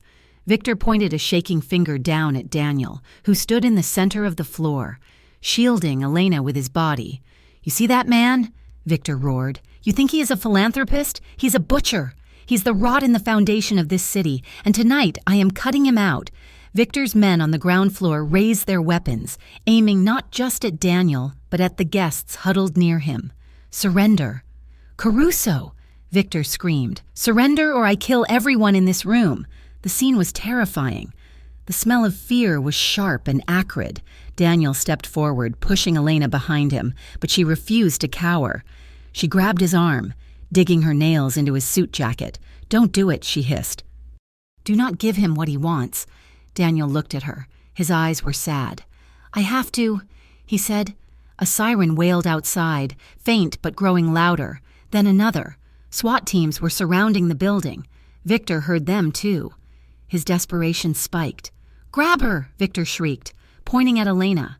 One of the fake caterers lunged. Daniel moved faster than humanly possible. He threw himself between Elena and the gunman. A shot rang out. It was a deafening crack that seemed to suspend time. Daniel jerked back as if hit by a sledgehammer. He stumbled, falling backward into Elena's arms. "No!" Elena screamed. She caught him, her knees hitting the floor under his weight. Bright red blood blossomed on the shoulder of his tuxedo, staining the pristine white shirt underneath. The sight of the ruthless Daniel Caruso, bleeding and clinging to his ex-wife in the middle of a ballroom, shattered the image he had spent 30 years projecting. He was not a god. He was just a man. Daniel gritted his teeth, fighting the wave of blackness threatening to pull him under. He forced himself to his feet, swaying, one hand gripping his wounded shoulder. "Stop," he bellowed, his voice raw with pain. The room fell silent, save for the sobbing of a guest nearby. Victor was leaning over the balcony railing, eyes wide. He signaled his men to hold fire. He wanted to see this. Daniel raised his good hand. Blood dripped from his fingers onto the marble floor. "You want to destroy me, Victor?" Daniel rasped. "You want my empire?" He reached into his jacket pocket, every gun in the room trained on him. He pulled out not a weapon, but a thick envelope. "This is a signed confession," Daniel announced, his voice carrying to the terrified crowd. "It details every bribe, every shipment, every body buried in the last 10 years. It implicates me, it implicates my organization, and it implicates you, Victor." Victor froze. "My lawyer has a copy," Daniel continued, swaying slightly. "If anyone in this room dies tonight, if you touch one hair on her head, it goes to the FBI, the press, and the district attorney. I burn, but you burn with me." Daniel looked up at the balcony. "Let the guests go. Let her go, and I am yours." A collective gasp went through the room. Daniel Caruso was sacrificing his throne. He was trading his freedom, his power, and his legacy for the safety of the woman clinging to his arm and the strangers cowering under tables. The mask was gone. Victor hesitated. He looked at the envelope. He looked at the flashing lights of the police cars reflecting off the high windows. He realized with dawning horror that he had lost. Even if he killed Daniel, he was finished. "Get her!" Victor screamed, abandoning all logic. "Kill her!" He raised his own gun, aiming directly at Elena. Elena stared up at the barrel. She did not look away. She stood beside her bleeding husband and spoke, her voice cutting through the madness. "It is over. Victor? You will rule over nothing but ashes." Victor's finger tightened on the trigger. Crack. The glass of the skylight above shattered. A single shot from a police sniper on the adjacent roof struck Victor in the chest. He dropped the gun. He stumbled back, looking surprised, and collapsed onto the balcony floor. "Victor is down," a voice shouted over a megaphone. "Move in! Move in!" SWAT teams breached the doors. The threat was neutralized. Daniel's legs finally gave out. He slumped to the floor, the adrenaline fading, leaving only the searing pain in his shoulder. Elena was there instantly. She pressed her hands over the wound, her beautiful blue dress soaking up his blood. "Daniel, stay with me," she sobbed. "Stay with me." He looked up at her, his vision blurring. He smiled, a weak ghost of a thing. "I told you," he whispered, "I would not let anything happen to you." The hospital room was quiet, bathed in the soft blue glow of the monitors. Daniel lay in the bed, his shoulder heavily bandaged, an IV line running into his arm. He looked pale, but the rise and fall of his chest was steady. Elena sat in the chair beside him. She had refused to leave to change her clothes. She was still wearing the ruined gala dress, her hands scrubbed clean, but her heart still stained with the terror of the night. Daniel stirred. His eyelids fluttered open. "Elena?" His voice was a dry rasp. "I am here," she said instantly, leaning forward to take his hand. He squeezed her fingers. Is it over?" "It is over," she said. "Victor is in surgery, under arrest. The police have the envelope. Daniel, your lawyer handed it over." Daniel let out a long breath. "Good. You gave up everything," Elena whispered, tears welling in her eyes again. "You destroyed your own empire to save us." "I did not give up everything," Daniel said, looking at her. "I kept the only thing that matters." Elena brought his hand to her cheek. She looked at him, and she did not see the crime lord or the ex-husband who had broken her heart. She saw a man who had made terrible choices. Yes, but a man who was finally willing to pay for them. "Seeing you on that sidewalk," Daniel said, his voice thick. "It broke me, Elena. It broke me more than any prison cell ever could. I realized that all the power in the world meant nothing if I had to watch you suffer from a distance." He paused, swallowing hard. "I do not know what happens next. There will be trials. There will be prison time. Maybe. I cannot promise you safety. I cannot promise you a penthouse, but I can promise you honesty. And I can promise that I will spend the rest of my life trying to be the man you deserve." Elena leaned over him. Her hair fell forward, creating a curtain around them. "You already are," she whispered. She kissed him. It was a soft, lingering tenderness that felt like coming home after a long, cold journey. 6 months later. The house was small, a single-story rental on the outskirts of Harborview, miles away from the gleaming skyscrapers and the shadows of the docks. The paint was peeling slightly on the porch, and the kitchen tiles were worn smooth by decades of feet. It was perfect. Outside, the autumn wind blew leaves across the small yard. Inside, the kitchen was warm and smelled of roasted chicken and rosemary. Daniel stood at the stove. He was wearing jeans and a simple gray sweater. He moved with a slight stiffness in his left shoulder, a permanent reminder of the night the world changed, but his hands were steady. Elena walked in, carrying a stack of mail. She set it on the table. Bills, a letter from her lawyer about the gallery she was planning to reopen, a postcard from Marco, who had moved west. She walked up behind Daniel and wrapped her arms around his waist, resting her cheek against his back. He turned in her arms, abandoning the stove. There was music playing from a small radio on the counter, an old jazz standard, slow and mournful. "Dance with me?" Daniel asked. "Here?" Elena laughed. "The chicken will burn. Let it burn," he said. He took her hand, pulling her into a slow sway. He was barefoot. She was barefoot. His palm rested at her waist, warm and solid, her fingers curled at the back of his neck, playing with the hair that was starting to get a little long. They moved together in the dim light of the kitchen. There were no bodyguards outside. There were no hidden cameras. There were no secrets. Daniel looked down at her. The scars on his soul matched the scars on hers. They were two people who had been broken open by the world, but in the breaking, they had found the pieces of each other they had lost. As the song built to a crescendo, Daniel dipped his head. The kiss was deep, passionate, and free. It was a claiming of the future. The way his hands moved over her back, pulling her closer, was different now. It was not desperate.